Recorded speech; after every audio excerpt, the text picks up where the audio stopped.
Overlord Light Novel, Volume 1, Chapter 1, Part 1. The End and the Beginning. In the year 2138 AD, there was a term, DMMORPG. That word was an acronym for Dive Massively Multiplayer Online Role-Playing Game. These games were played by connecting a dedicated console to the brain via neural nano interface, an intercerebral nanocomputer network created by the fusion of cyber and nanotechnology. These games that allowed one to enter a virtual world and experience it as though in real life.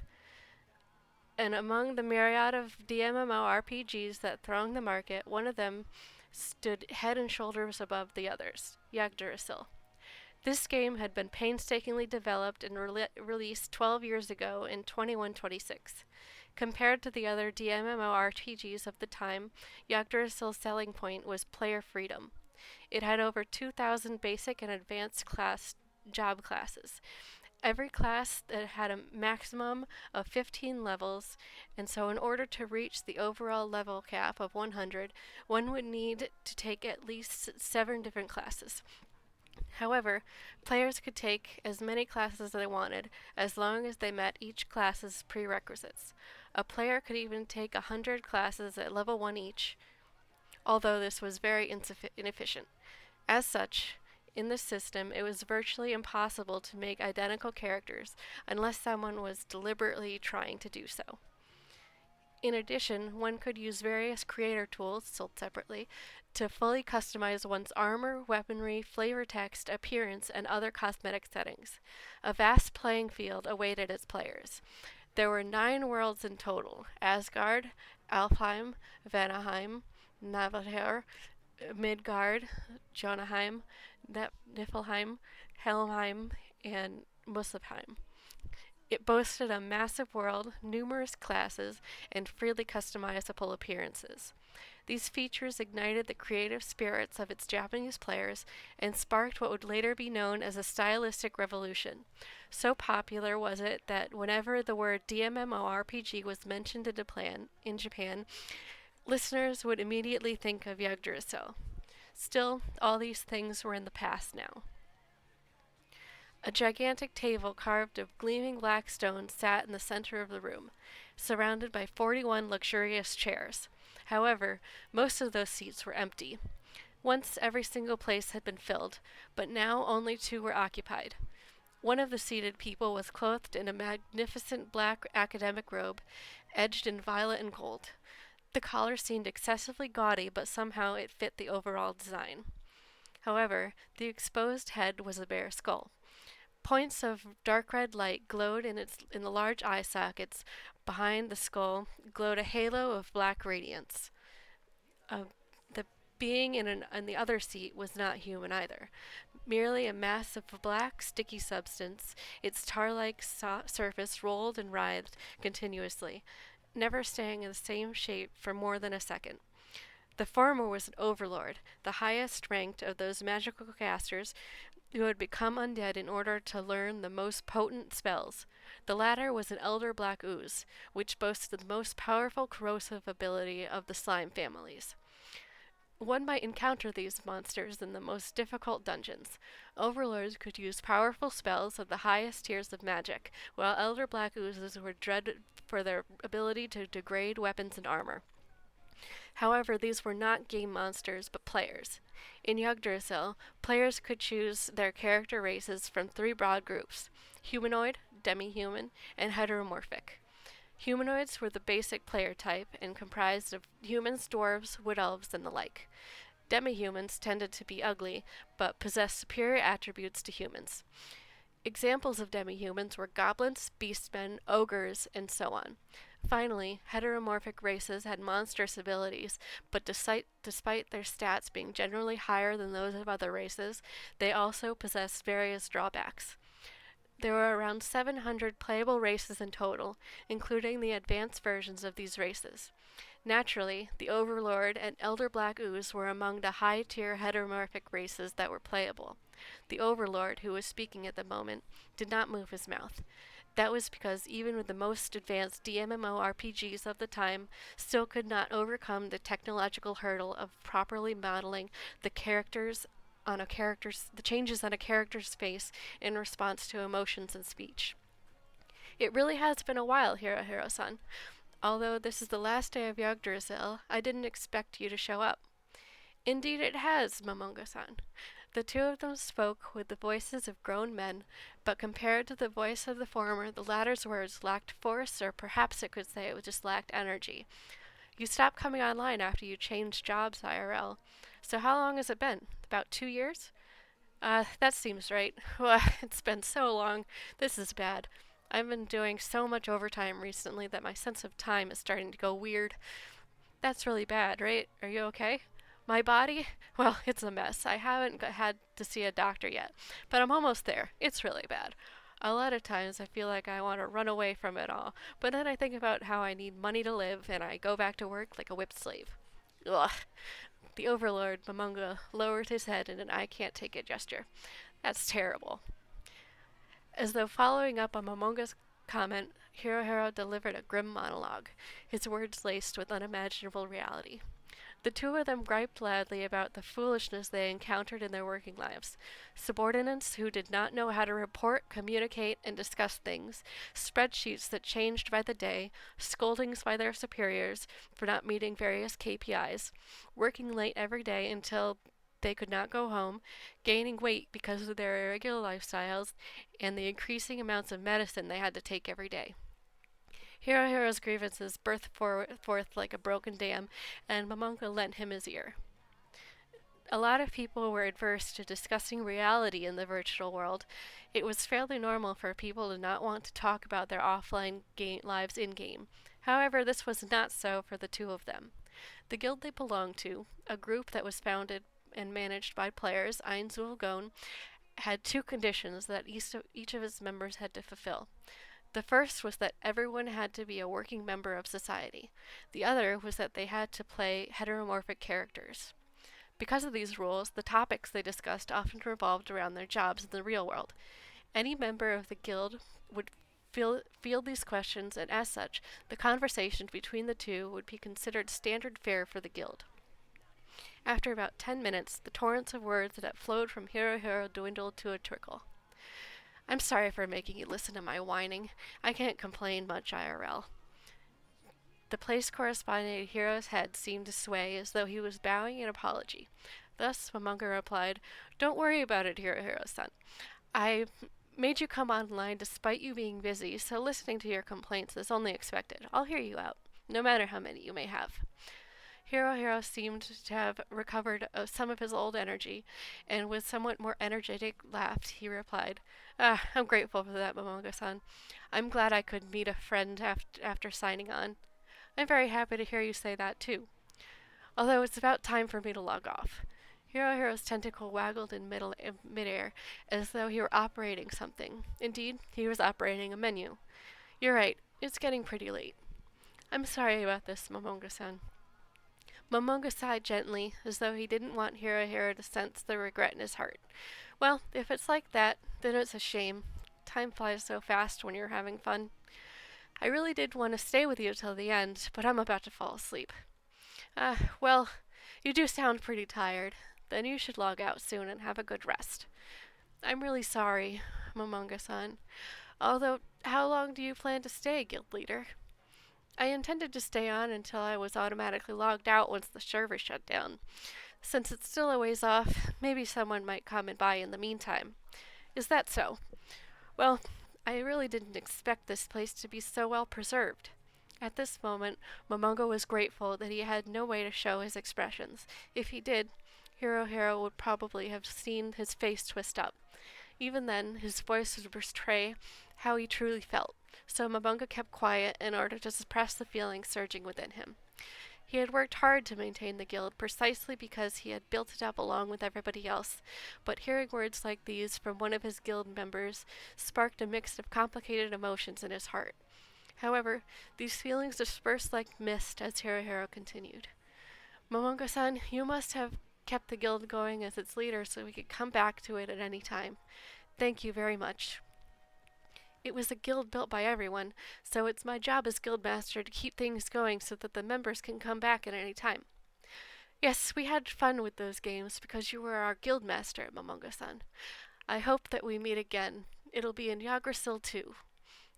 I haven't heard anything about a second game, but like you said, I'd be glad if they could meet like that. I'll look forward to it. I'm having trouble staying awake. I think I'll log off first. I'm glad I could meet you in the end. Good night. Momonga wanted to say something, but he hesitated for a moment and then he spoke. I was very happy to meet you too. Good night. A smiley appeared near Hirohira's head. Since characters in Yggdrasil could not express emotions through their facial expressions, they used emoticons instead. Momonga worked his control interface and produced a similar smiley. Hirohira's last words were, "Let's meet up again somewhere." And so the last of the 3 guild members that had come online today had vanished. Silence descended once more. It was as though nobody had ever been there in the first place. Nothing was left behind. Momonga looked at the place where Hirohira had been sitting, and he muttered the words he wanted to say. Today is the last day of the game. I know you're tired, but we'll never have a chance like this again. Why don't you stay until the end? Of course, there was no response because Hirohira had already returned to reality. Momonga's sigh came from the bottom of his heart. In the end, it was better that it remained unsaid. During the brief exchange, he could already tell how tired Hirohira was from the sound of his voice. Yet, still, despite his fatigue, Hirohira had still responded to the email he had sent, and logged on to the last day of Yggdrasil before it closed down. He should have been grateful enough for that. Asking him to stay on would just have been a matter of being thick-skinned, but actively causing him trouble. Momonga stared at the seat Hirohira occupied until now, and then turned to look at the other 39 seats. Those were the places his old comrades once sat. After going in a circle around the table, Momonga returned his eyes to Hirohira's place. Let's meet up again somewhere, huh? Let's meet up again somewhere. See you again. He had heard these words several times before, but they had never come true. Nobody ever returned to Yggdrasil. When and where would we meet again?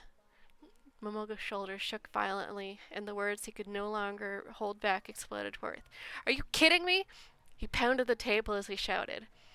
The Yggdrasil system registered this attack as an attack, and began the complex calculations of Momonga's barehanded attack strength against the table's defense strength to determine the final total damage inflicted.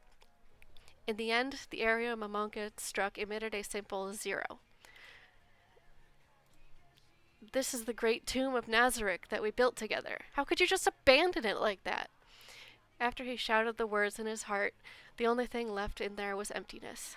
No, that's not right. They didn't abandon it lightly. They simply made a choice between reality and fantasy. It couldn't be helped. Nobody would betray the guild. Everyone who made that decision must have found it painful. Momonga muttered, like he was trying to convince himself, and then he stood up. He walked towards the wall where an elaborately decorated magic staff was kept. 7 serpents twined about the body of the staff, which resembled the Kuriokan carried by Hermes Trismegistus. The serpent's mouth gaped open in agony, and each mouth held a gem of a different color. The grip was exquisitely carved out of crystal and glowed with a blue light. Anyone would be able to recognize this staff as a supremely high-quality item, and it was a guild weapon that was unique to this guild. One could call it the symbol of Ainzulgon. This staff, which should have been a treasure held by the guildmaster, was instead kept in this room as a decoration. That was because there was nothing else which represented the guild quite like this. Guild weapons were typically hidden away in safe places and not used for their tremendous power because the guild would be disbanded if its associated guild weapon was destroyed. Even Ainzulgon, a guild which existed at the peak of Yggdrasil, was no exception to this. This was the reason why the weapon had been kept there, and Momonga had never touched it, despite the fact that it had been tailor-made to complement his abilities. Momonga extended his hand to the staff, but stopped halfway. This was because at that moment, In the last few minutes before Yggdrasil shut down, he realized that soon the glorious memories he had made with his comrades would be lost forever, like tears in the rain. The confusion he felt over this made him hesitate as he struggled to come to a decision. Everyone had adventured every day with the sole purpose of assembling the guild weapon. Back then, they had held contests to see who could collect more raw materials more quickly, and there had been many disputes over the appearance of the weapon, but slowly, after everyone's opinions were gathered, the weapon gradually took shape. That period of time that had been prime of Ainzul Gon, when all his glorious memories had been made. People had dragged themselves online after a grueling day at work. Others had argued with their wives because they played until they neglected their families, and some even laughed and said that they had taken special leave to stay home from work and log on to the game. There were times when they had spent entire days doing nothing but talking about silly things for amusement. There were times when they would draw up plans for adventures, and times where they went looking for treasure. They had also mounted raids on enemy guilds' home bases and laid siege to their strongholds. Once they had been attacked by a world-class enemy, an immensely powerful hidden boss monster, and the guild had nearly been destroyed as a result. They had also discovered many previously unknown resources, and they had placed all sorts of monsters in their guild base in order to eliminate invading players. However, 9 of them were left as of today. Of the 41 members of the guild, 37 of them had quit. The other 3 were still registered as members of the guild, but Momonga had always lost count of how many days it had been since they had last come here. Momonga opened the system console and connected the developer's website to inspect the official guild ratings. Right now, there were just under 800 guilds in Yggdrasil. In the past, they had ranked as high as 9th place, but now, as of the last day of the game, they were in 29th place. At their lowest, they had fallen to 48th place. The reason why their ranking has not fallen further was not because of Momonga's efforts, but because of the items left behind by his former comrades. One could now call this a hollow shell of a guild, a relic of past glories. This was the incarnation of those days. This was the staff of Ainzul Gon. He did not want to let this weapon and its memory of their golden days stay here to be a painful reminder of the past, yet, contrary to thoughts wormed their way through Momonga's heart. Ainzul Gon has always decided things by use of majority vote. Momonga might have been the guild master, but his job was mainly communicating with people and doing other minor tasks. Because of that, now that there were no other guild members present, for the first time, Momonga thought to exercise his powers as the guild's leader. This is a pretty sad state of affairs. Momonga muttered to himself as he operated his player console. He intended to equip himself in the gear that best suited the leader of a top-tier guild. Yggdrasil's equipment was classified according to how much data each item possessed. Items with more data were ranked higher. From the lowest to the highest rank, there were low class, middle class, high class, top class, legacy class, relic class, legendary class, and what Momonga was currently selecting, divine class. On his 10 bony fingers he wore 9 rings, each with a different ability. Then there was a matter of his necklace, his gloves, his cape, his shirt, and his circlet, all of which were divine item class as well. If they had a price, it would be a jaw-dropping one. The flowing robe which covered his torso was grander than the one he had worn earlier. A red and black aura rose from beneath his feet, and at a glance it seemed extremely ominous. This aura was not the result of any skill Momonga activated. It was simply because there had been extra room in the robe's data capacity, though the special effects data for a disaster aura had been added to it. Touching that aura would not cause any harm. In the corner of Momonga's vision, he could see various indicators which showed his stats increasing. After changing out his gear, the fully equipped Momonga nodded, satisfied that he looked the part of a guild's leader. Then he reached out and grasped the staff of Ainzul Gon. As Momonga grasped the staff of Ainzul Gon, it radiated a nimbus of reddish-black light. Tormented faces occasionally consolidated out of the rolling light, and they had crumbled and vanished again. They looked so realistic, one could almost imagine them wailing in agony. I wonder if they went overboard with the details. The staff had been made, but never had fully found its way into the rightful owner's hands in the twilight hours of Yggdrasil. Momoga rejoiced as he saw his parameters rising rapidly, but at the same time, he felt sad. Let's go. Symbol of the guild. Or no, my symbol of the guild.